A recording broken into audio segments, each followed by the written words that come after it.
but 3 panellists. It's a Christmas miracle. A huge welcome to Richard Eden, the Daily Mail's diary editor, Richard Kay, the paper's senior editor-at-large, and Rebecca English, the beloved royal editor of the Daily Mail.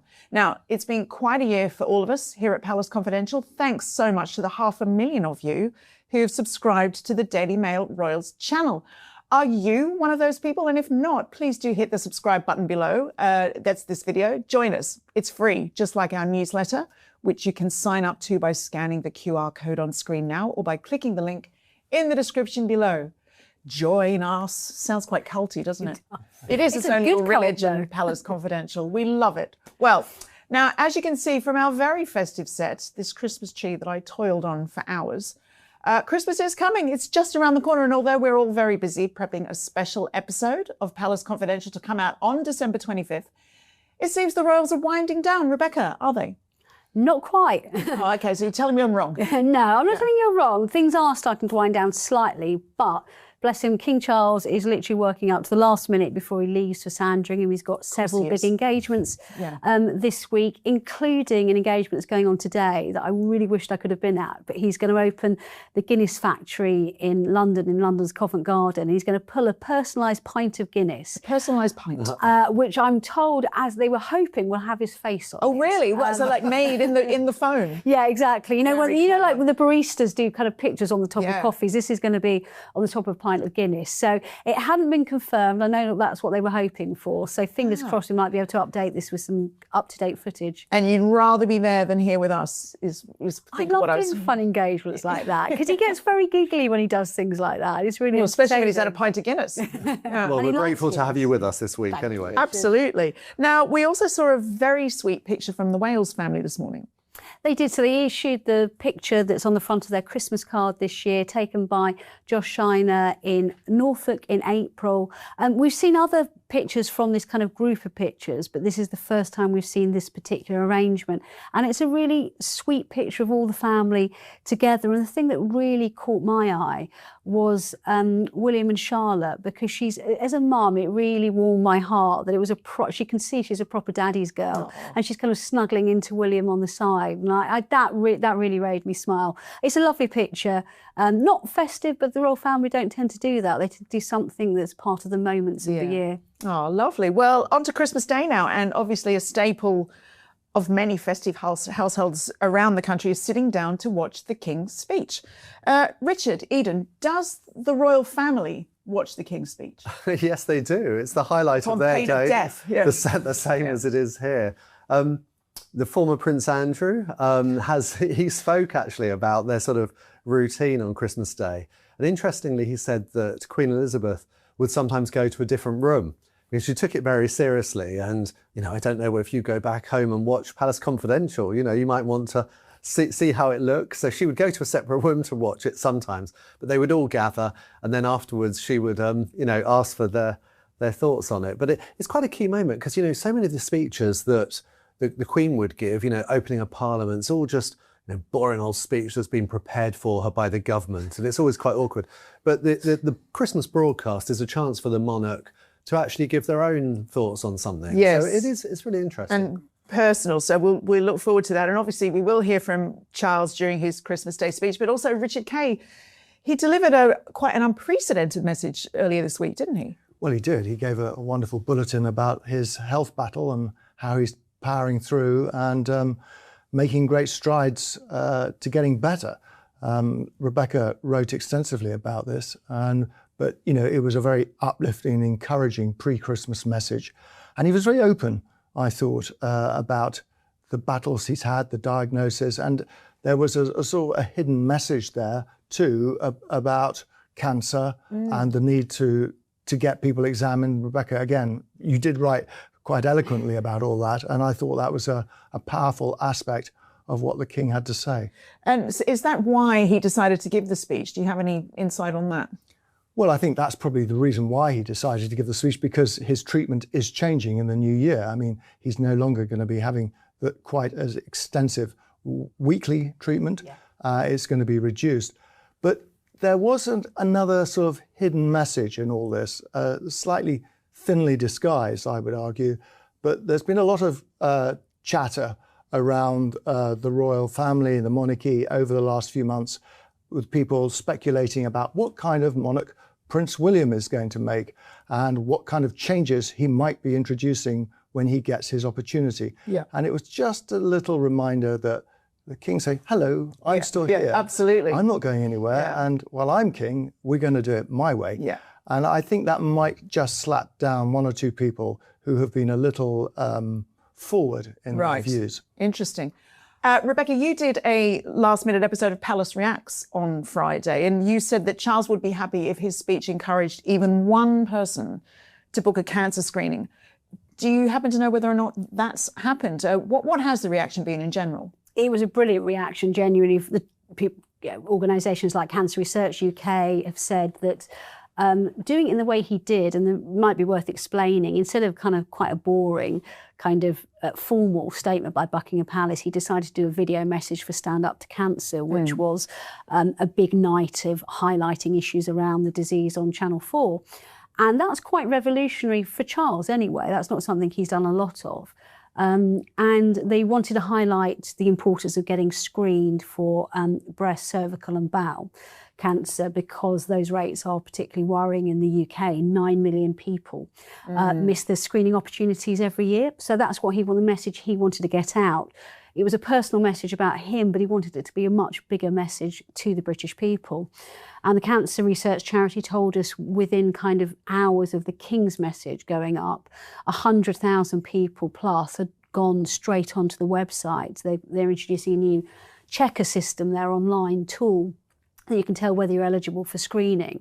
So they were seeing a very tangible result as a direct result of his message. So I know he was told about that at the weekend and was hugely, hugely encouraged by it. That's brilliant. Well, if you did miss Rebecca and Robert Hardman's reaction to the King's cancer update, we will leave a link to that video below and you can watch that later. Now, as we both know, Charles and Catherine received their cancer diagnoses in 2024. And just like a father-in-law, Catherine's been busy raising awareness about the disease this week. What's she been up to, Richard? Yes, after Catherine received her cancer treatment, she became a joint patron of the Royal Marsden Hospital, where she'd had her treatment. She's a joint patron with Prince William. And they have a sort of exhibition at the moment where people who have lost loved ones to cancer can go and sort of plant an illuminated flower to remember their loved one. And at night time, it's really beautiful, a sort of sea of these illuminated flowers. I've been to see it myself and it's very impressive. Well worth a visit for anyone watching who is visiting London over Christmas. And it's really moving, isn't it? It is, and Catherine went to visit that this week. So, lovely. Yeah, it really symbolises her involvement in it. Richard Kay, lots of commentators have been pointing out that these times we're in, it's the most open that the royal family have really ever been about their health, although we have had a few comments on this show last week asking us to acknowledge that Diana had some candid conversations in her day about her struggles with depression and bulimia. So do you have any thoughts on that? Well, yes, I mean, Diana was very candid about her own mental health struggles and her bulimia in the 90s, but it was against a backdrop where the royal family didn't speak about their health, and it was slightly frowned on at the time, and it didn't quite perhaps get the traction or the support that it could and should have done. I know it's very interesting. I mean, we're in different times here. I mean, the late Queen Elizabeth did not talk about her health, nor did the late Duke of Edinburgh. But Charles is a different kind of figure, and he's very open, and I think it's been very encouraging. And I think, as Rebecca said, it's helped enormously the National Health Service, who are desperate to get more people to be tested for cancers, of course. And that's a good thing. It's an example of sort of royalty soft power in action. Amazing. Well, we'll stick with the topic of health because news broke on Sunday that hundreds of thousands of sensitive NHS documents were stolen by Russian hackers and dumped on the dark web. Now, Rebecca, some of these documents have been linked to unnamed patients from royal residences. They have. So my understanding is that they include private NHS patients, National Health Service for those that are not in the UK, and they do relate to people associated with Buckingham Palace, Windsor, Sandringham, Clarence House, and potentially even members of the royal family, because while they don't tend to be NHS patients because they don't want to kind of clog up the system, there's all sorts of security issues.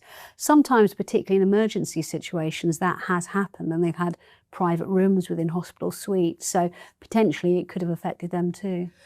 It's extraordinary, this breach, Richard Eden, and it raises concerns, doesn't it, about the security of medical details belonging to the royal household?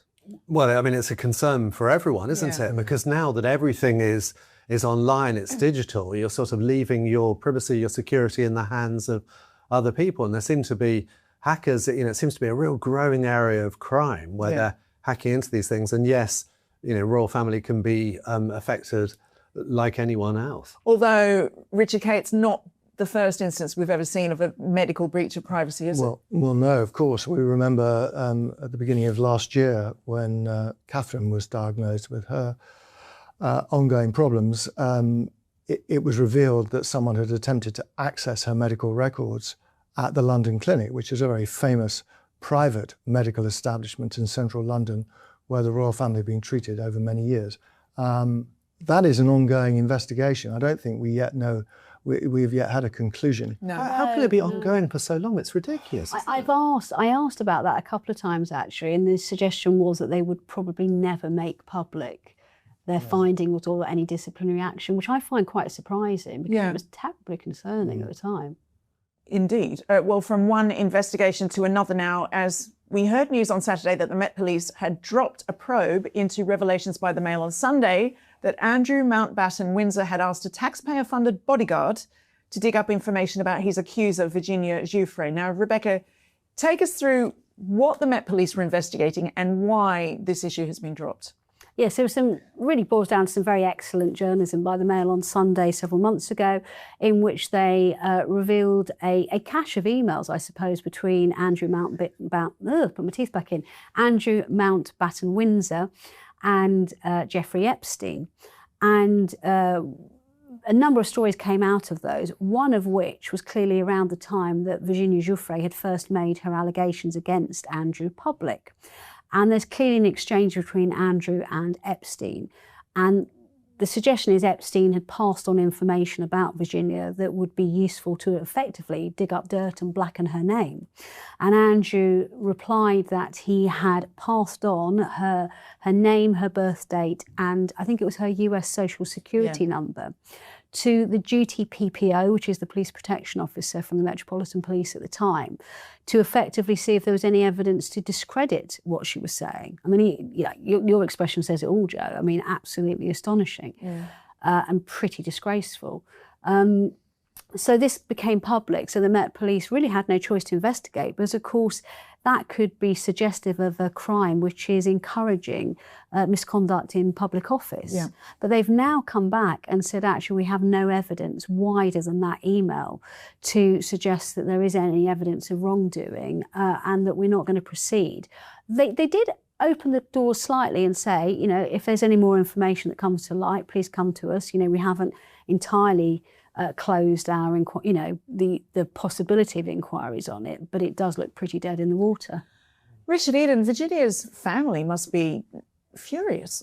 They have expressed that disappointment and anger. They've said it does sort of smack of a cover-up. And I have to say it does seem odd, doesn't it? Because here we have Prince Andrew stating in an email that he's spoken to a protection officer.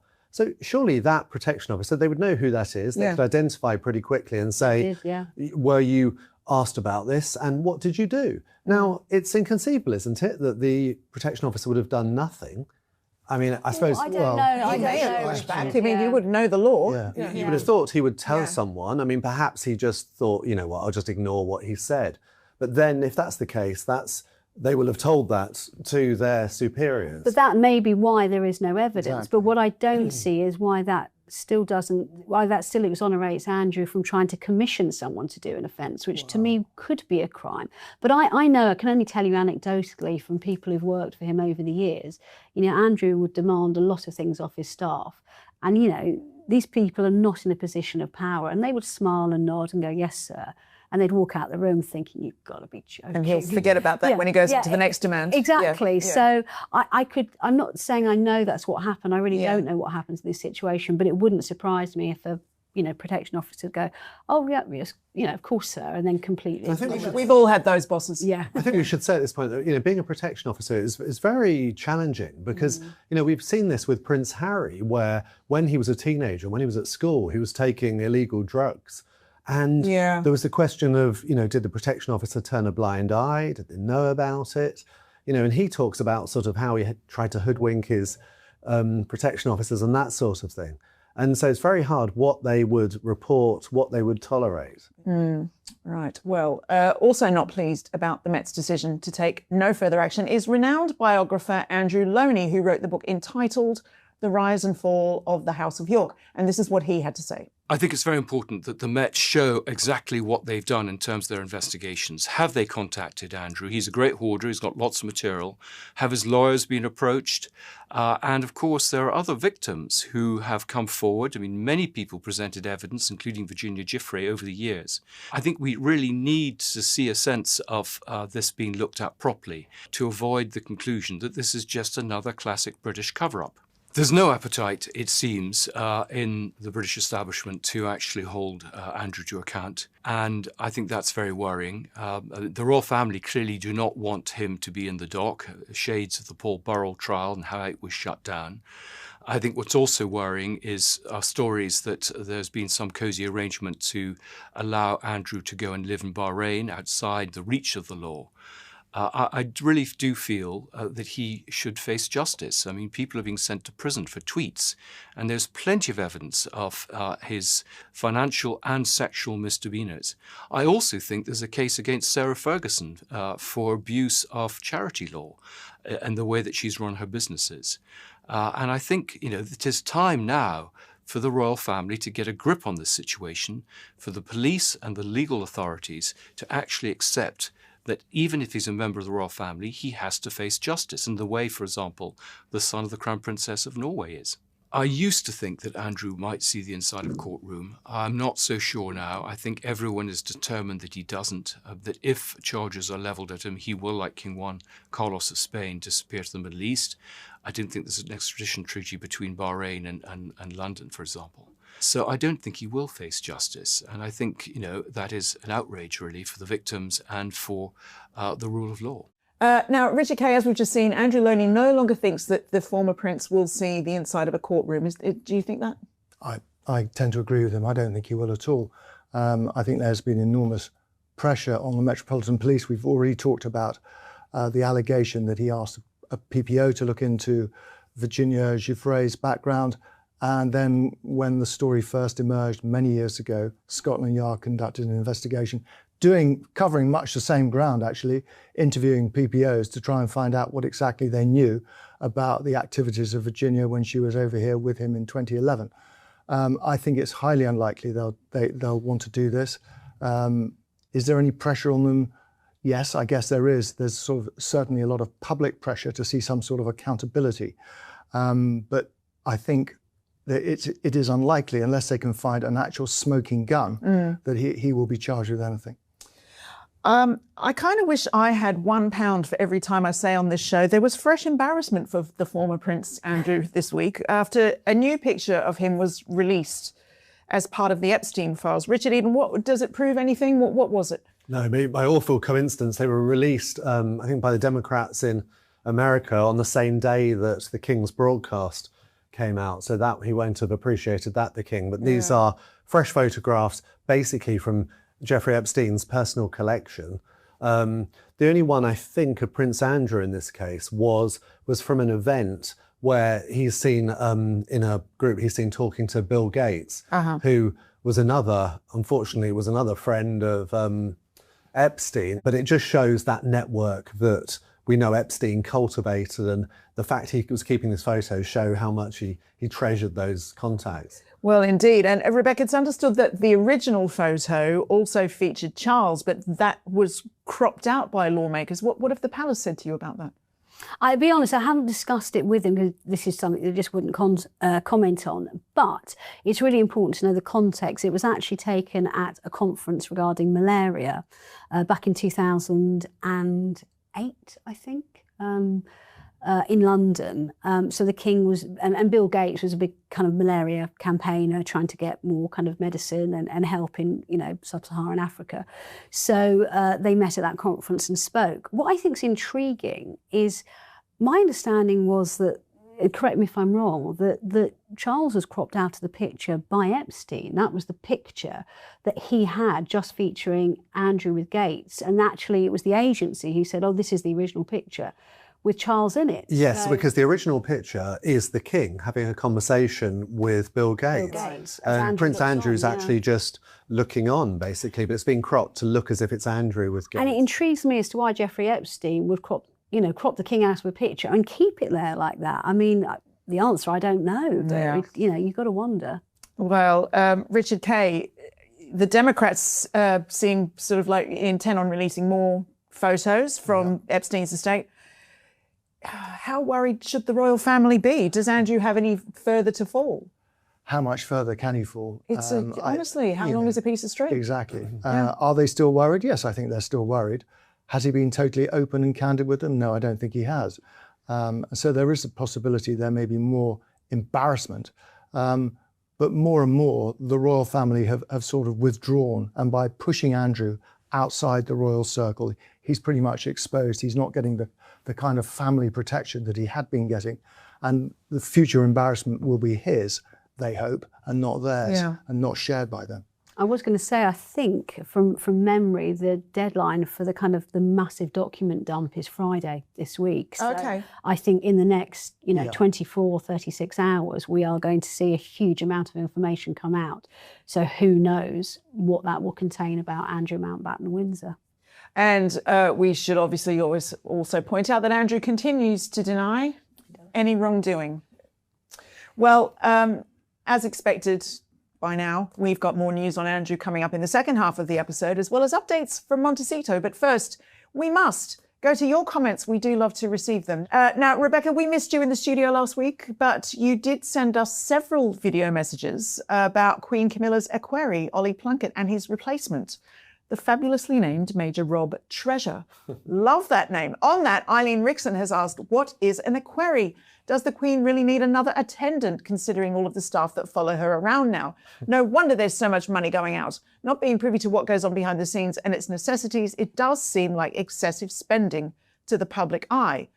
Do you have an answer on that, Rebecca? It's a fair question. It's a very easy question to answer. They are a kind of visible but also physical link between monarchy and military.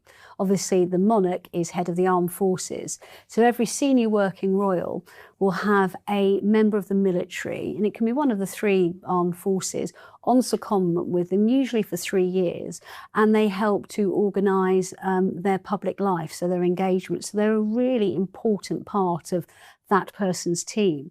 And it's certainly seen as a great honour by the military. It's seen as a really important and tangible, reinforcement of that link as to why the royal family and the armed forces are so intrinsically entwined. So yes, there is a cost involved. That cost does not fall to the military. It falls to the royal family. But I for one, I would see it as a very good thing.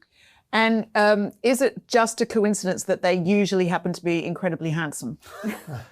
Now, I work with these people, so I'm not going to comment on that because they're colleagues. They're all actually really... We also have female equerries now as well. In fact, have had for quite a long time.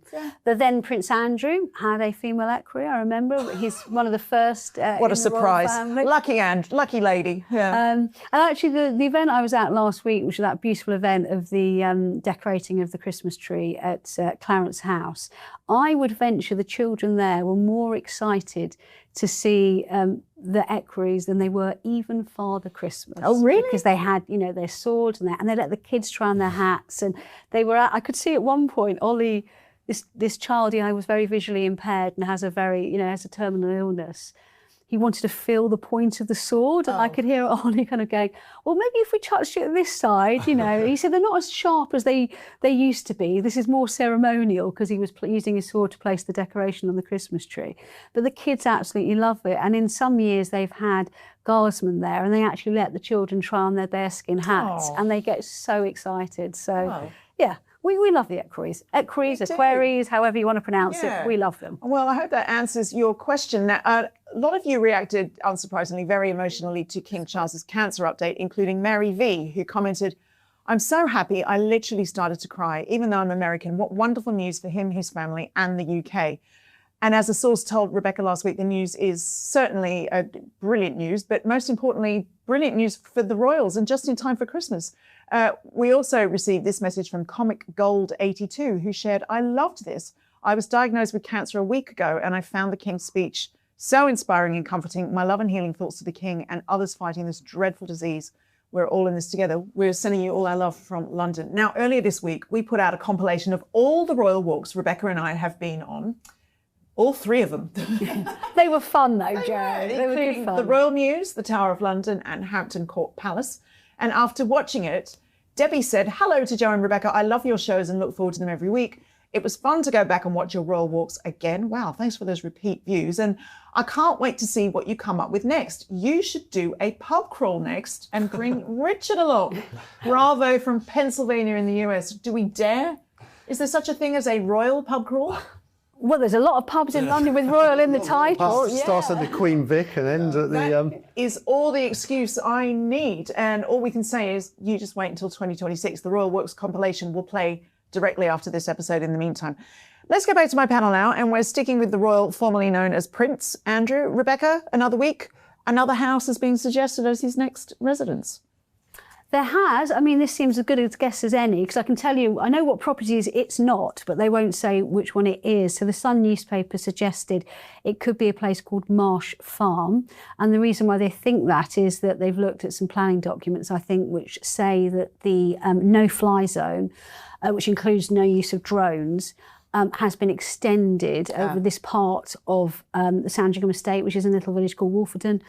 And it seems as good a guess as any. It's not really fit for habitation at the moment, but there's been some work being done on it. So it's a possibility. I mean, it was described the other day, I think somewhere else, as he would be living in a shoebox. This definitely didn't look shoebox-like to me. I mean... Prince Andrew is not going to accept living in a shoebox, is he? No, I mean...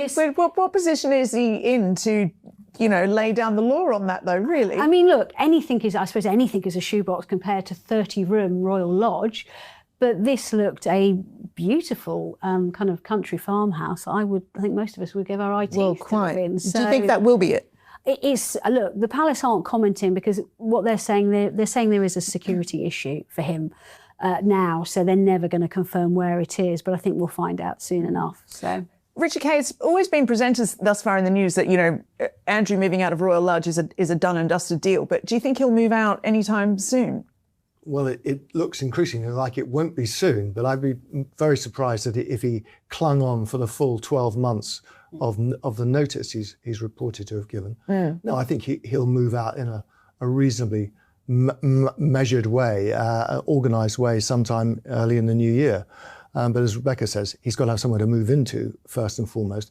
The question about Marsh Farm is whether it has got the elements of protection. I mean, whatever one thinks of Andrew, he will be a target of curiosity for members of the public and possibly a target for other things too. So he has got to be reasonably safely installed somewhere.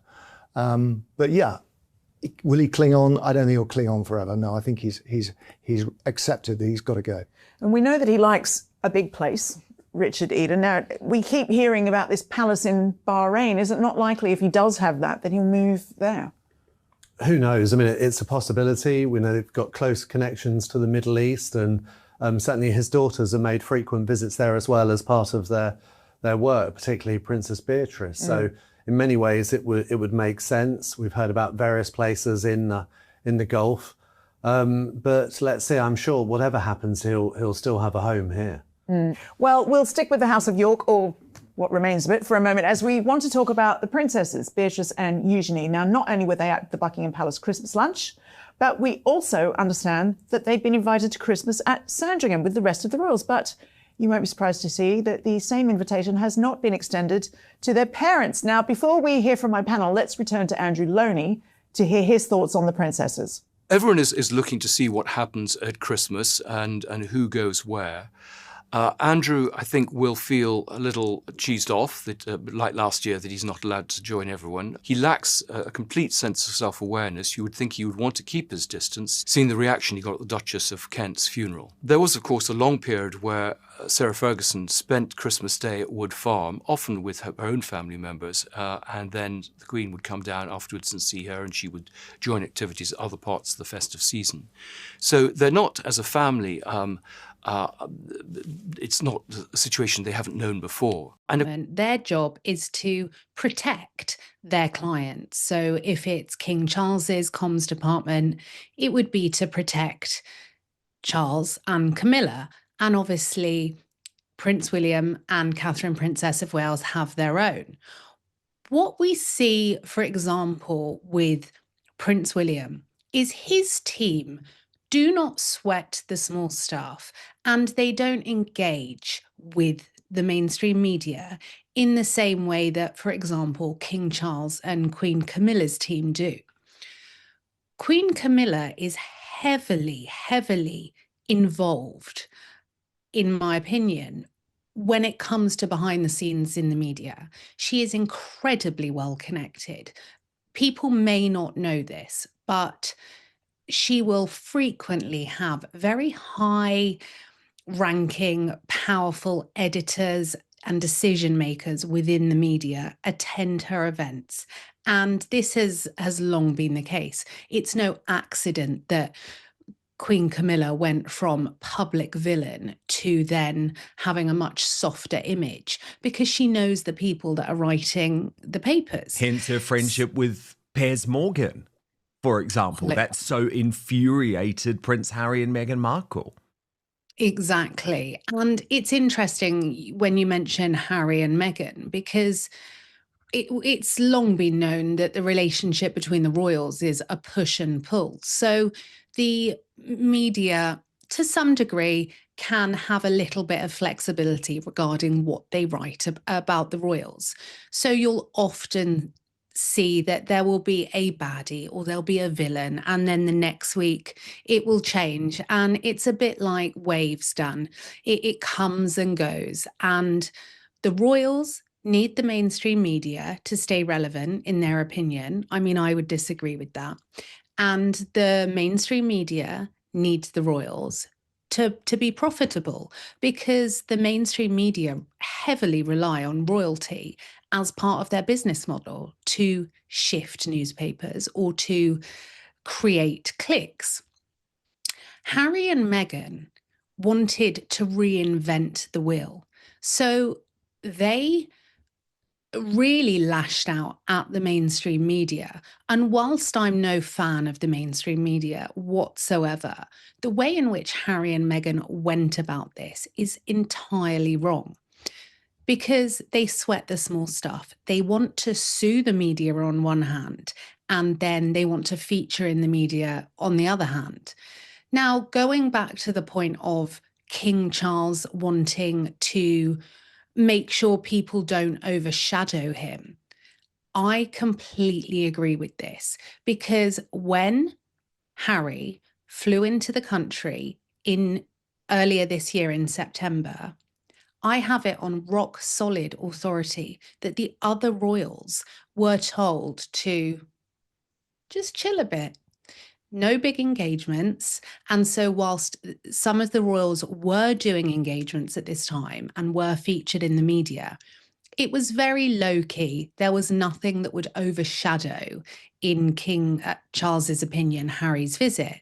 And this is where we saw Harry waltz in, and there was a disconnect between everything that was running in the mainstream media and how we, the public, that, you know, everyone in the Commonwealth, everyone around the world felt, because all of a sudden we were being presented with coverage that was hugely out of touch with how we all feel, because the same mainstream media had brought us the news about how our royal family had been accused of these horrific, inaccurate allegations of racism, and they'd ran lots of pieces from Harry's book, which were just so vulgar.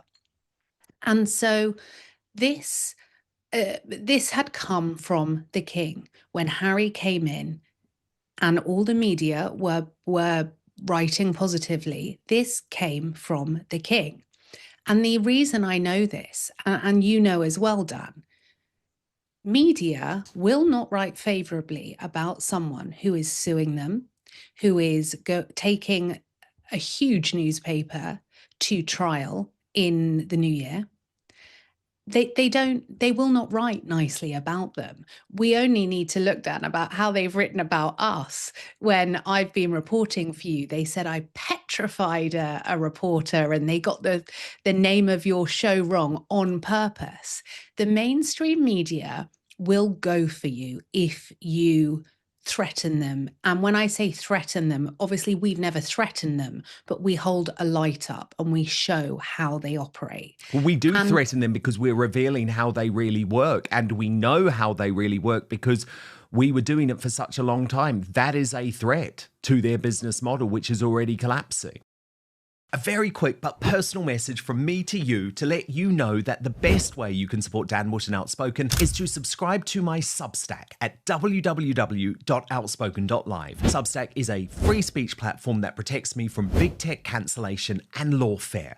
Paid annual or monthly subscribers get an extra hour of content with the Royal Uncancelled After Show available every weekday with no advertising whatsoever. You can also message me direct on there. That's www.outspoken.live. Well, I mean, I would have used the word threat, but I then just get scared that Keir Starmer, I'm going to get cuffed because I've had that intelligence come to me. It's not a physical threat, but I mean, it's a threat to their business model, isn't it? The thing is, Lauren, that Harry and Charles may have an uneasy truce, because it's sort of like your enemy's enemy is your friend. And from a PR perspective at the moment, for King Charles, as bonkers as this may sound, given the issues that he has with Harry and Meghan, given the issues he has with Andrew and Fergie, William provides the real threat to his reign, to his legacy. Because what you've seen happen over the last few weeks is some brave people start putting their head above the parapet and saying, Charles's reign looks like a disaster. Sure, we have sympathy for him because of the timing of his cancer battle, but everything is unraveling. And that was behind the William interview with Eugene Levy, where he made it clear that there were not going to be any golden gooses, that things in the monarchy were going to change. All of that is for Charles a dagger to the heart. And so what Charles's PR team are doing is thinking, well, Harry, yeah, things aren't great between us and Harry and Charles, but Harry might destabilize things for William, because at the moment, William is gaining too much control, too much power, too much influence. The center of gravity within the British royal family is moving towards William. And for Charles, that's a disaster if William is viewed as a regent, as if he's sort of running a regency. Absolutely. And I think sometimes people, or the mainstream media more so, they criticize Prince William that, he doesn't do enough, or Catherine doesn't do enough. But this is simply not true. They are not allowed to do more. It's so clear. And all they need to do is one appearance and look where the coverage goes. It's like a ripple effect. It goes so far around the world. And that's because we love them and we love their family values. We love what they stand for and we love their integrity. They have always put their roles first, and they are an absolute credit to us all.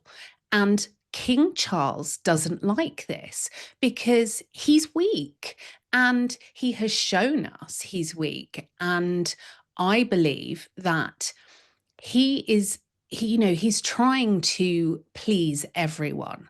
And the problem is, when you please everyone, you stand for nothing. And the thing Harry, is, oh, sorry, Lauren, finish your point. yeah, I was just going to say, Harry coming back in any capacity is a massive problem, because we've seen every single activity or piece of charity work or event that Catherine and William do. We've got the grifty duo over in Montecito that then try and dominate. They try and take over. And it's ridiculous. And this is exactly why they have to come off the royal website, because King Charles is trying to please everyone. He's trying to be a father, but he can be a father without them coming back. He can be a father without them being on the royal website. Lauren, I couldn't agree more. Because even though we are trying to explain here the motivation behind why King Charles might be engineering this, we're trying to paint a picture of what's really going on behind the scenes, of what people aren't reading in the mainstream media. That doesn't mean that I agree with this strategy, and I'm sure you don't. Charles is making a huge mistake here, Lauren. What he should be doing is leaning into his eldest son, bringing his eldest son into his court and say, let's modernize the monarchy together. But the problem is Charles doesn't want to give up that power. And so he does want to try and marginalize William. And what that means is he's not making many of the correct decisions, Lauren. I'll give you two examples. The first is Andrew, right? Charles had to make a decision to either stand by his brother, come what may, or do the unthinkable, and do the unthinkable first before you are forced into it. Instead, there was inertia, and he did nothing. And when the announcement finally came that Friday night a couple of months ago, it wasn't enough. It wasn't an announcement from the king. It was an announcement from Andrew himself. It didn't please anyone. It didn't solve the mainstream media issue. And William was proven right, because just 2 weeks later, Charles had to finally get tough, strip Andrew, boot him out of Royal Lodge, and then his team briefed to the media, oh, this was all down to Charles.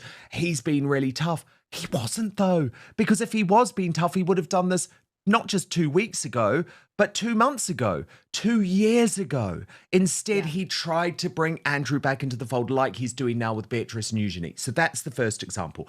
The second example is, of course, Harry, who William has warned his father about for such a long time. Now, of course, when you're battling incurable cancer, you don't necessarily want to be waging a war with your youngest son, your darling boy, someone who, of course, you have love for. But again, you've got to look at how the late Queen Elizabeth II separated her love for Prince Andrew, widely regarded as her favourite son, and her duty as a monarch to take the correct advice and to banish him from public life. And the fact that Harry got his way because of this battle between Charles and William is infuriating for me, because I think if I was advising Charles from a strategic point of view, I would say, number one, you've got to get really tough. So Harry's title has to go.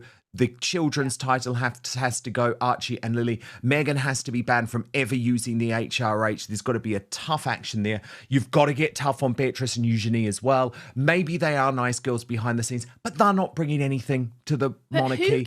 And who cares exactly? They're not big enough. They're not an asset. They're just not an asset. And we've got to just be absolutely brutal about that. And unfortunately, they do have some of the grifter quality of their parents, which maybe isn't a surprise, because look at how they've been raised. And I don't say that with any joy, because at the same time, I do feel sorry for them in terms of what they're having to go through. And then just bring William in. Make out that we're doing this together. We're modernizing the royal family together. And I'll tell you why I would give him that advice, Lauren, because if he's worried about his legacy, he could take some of the ownership of this modernization project, begin it with William. Otherwise, what's going to happen is this is going to be a very short reign between a very famous reign, arguably the best reign we've ever had. I mean, I certainly feel that way about Queen Elizabeth II. I guess maybe because I lived through it. That's one of the reasons why. But I think she was our best monarch, and it was an incredible reign. And then William's reign, which I think is going to be bold. is going to be daring, is certainly going to pose some challenges for traditionalists when it comes to the monarchy like me, but fundamentally is about trying to save this institution. And what is Charles? When Charles you look is at those making- two different reigns, what's he? He's just going to be a footnote in history if he continues to treat William as a rival rather than an ally. Yeah. But first, by the age of 50, we've likely lost half our collagen, opening the door to aching joints, brittle bones, and tired-looking skin that ages you before your time. But there's hope. Native Path collagen peptides are helping millions refill that gap. And here's what sets Native Path apart. Just one clean ingredient. Third-party tested for heavy metals and purity. No fillers, no junk, over 5 million jars sold, and 8,000 five-star reviews. I think that says it works, right? Native Path customers are reporting stronger, more flexible joints, finally moving without pain, smoother, more youthful skin that turns back the clock, and thicker, fuller hair in as little as 14 days. Imagine waking up feeling like yourself again, active, confident, and pain-free. Right now, visit trynativepath.com/outspoken for a special bundle deal at a fraction of the retail price, backed by a risk-free 365-day guarantee. There are tons of collagen supplements out there, right? But Native Path and your formula is very different. Yeah, it's very different and it's based on purity. And you know, starting with what collagen is, it's a protein. It's the most abundant protein in the body. It's something that makes up our hair, our skin, our nails. It helps make our bones strong. It's even important for our gut lining. And it's something that's like our ancestors would get plenty of, but in our modern diets, because we're so bombarded with carbohydrates from refined foods, we're not getting near enough of it. So because of that, our bones are breaking easier. We're hearing things like bone on bone from our doctors. Our tendons are snapping. Our rotator cuffs are going. And it's because we're deficient in this very important protein that our ancestors got plenty of. So it's a big part of what I say is important when we're aging. You have to have this as part of your diet. But act now, supply is tight and demand is soaring. This deal won't last long. Don't let another day go by feeling older than you look. Visit trynativepath.com/outspoken today, or just click on the link below this video in the description box. But now, back to the show. Charles is making a huge mistake because Charles's reign is, and this is me just being factual, it's very, very forgettable. And what we will see is when William eventually becomes king, there is going to be a huge, huge difference from Charles to William. A lot is going to change, and all the clues have been here already. We see the fact that Prince William, and I nearly say King William then, because in my mind, he is already working subtly to start making really positive changes. We don't see William work with the mainstream media in the way that the Royal Rota works. And I love this. And this is, it brings me great comfort that William will do some incredible work, because the Royal Rota that King Charles seems to love so much, and it's the only media that's allowed into the palace. It's so important people remember that some of these newspapers are the same newspapers that have hacked people's phones. Some of these newspapers are the same newspapers that have bought private and confidential evidence from police, it has been rumoured. So these are not newspapers that are trustworthy, and the way that they run, we have previously seen, it's disgusting. Totally. And so, also, they are the past as well. I mean, the idea, Lauren, that King Charles thinks that he can take the public with him because he's got the newspapers in his pockets is delusional. It's totally delusional. And William understands, sure, the newspapers play a role, but the reason he hasn't given in to the Daily Mail and played their game, and you've seen, by the way, this year, Lauren, the most revolting attacks from the little attack dogs, you know, Amanda Patel Yeah. and Liz Jones. They're all being sent out to attack William and Catherine. Why? Because William will not give in and play their game. And what happened? Charles hired Tobin Andre, my former boss at the Daily Mail, to be his communications secretary, one of his main courtiers. He was a former senior executive at the Daily Mail. So, okay, you've got the Daily Mail in your pocket. The Daily Mail isn't powerful anymore. The newspapers no longer control what the public think because they no longer have that control over our information, thanks to social media, thanks to citizen journalism, thanks to the independent media. So again, I think where Charles is a little bit delusional and again looks archaic, to be honest. So out of touch. Is the idea that, oh, the newspapers are behind me, so everything's great. No, it doesn't matter. That doesn't matter anymore. Yeah, absolutely. I spoke to Tom Sykes recently and he was reiterating that there's no outside media that's bought into the palace. It's very much the Royal Rota, which we know is propaganda. And so when this is presented to King Charles, he thinks, oh, yeah, it's